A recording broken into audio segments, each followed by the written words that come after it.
Yesterday, I was at a business function, and as I'm standing in line, I'm just chatting away with some lady, and then she found out what I did for a living. Hi, I'm Sherry from Twin Sisters Mastectomy Boutique, and she started telling me about how breast cancer has directly affected her family and two people in her family, in fact. And there's never a time when I'm in a group of people and what I do for a living comes up and somebody doesn't pull me aside and tell me about how breast cancer has affected either them or someone in their family. And it goes to show you that although, it's a very lonely journey because people are, you know, trying to sympathize with you, but they haven't walked in your shoes. And yet there's so many people who have. Does that make sense?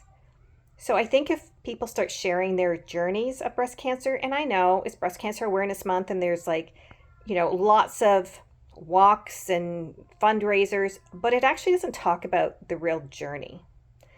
Um, and if you know me, I hate those I beat breast cancer before it beat me, or I'm a thriver, I'm a fighter.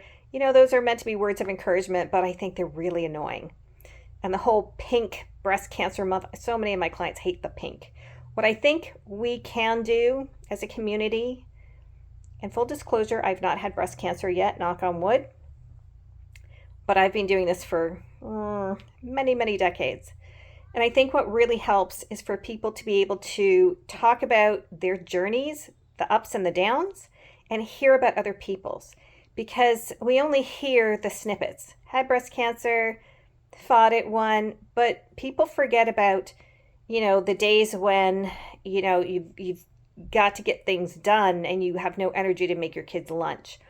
Or people are telling you, oh, you look fantastic. And meanwhile, you are just collapsing inside. Or when the treatment stops and now you're left going, what do I do now? Like that's a different journey and it's just as traumatic.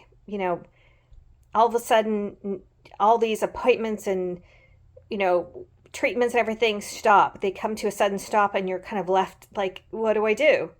So there's a lot of different scenarios.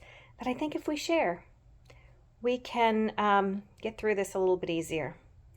Let me know what you think in the comments down below. Share your stories with me. You can privately message me if you like. And I will anonymously share your stories. Don't forget to like and subscribe, and we'll see you soon.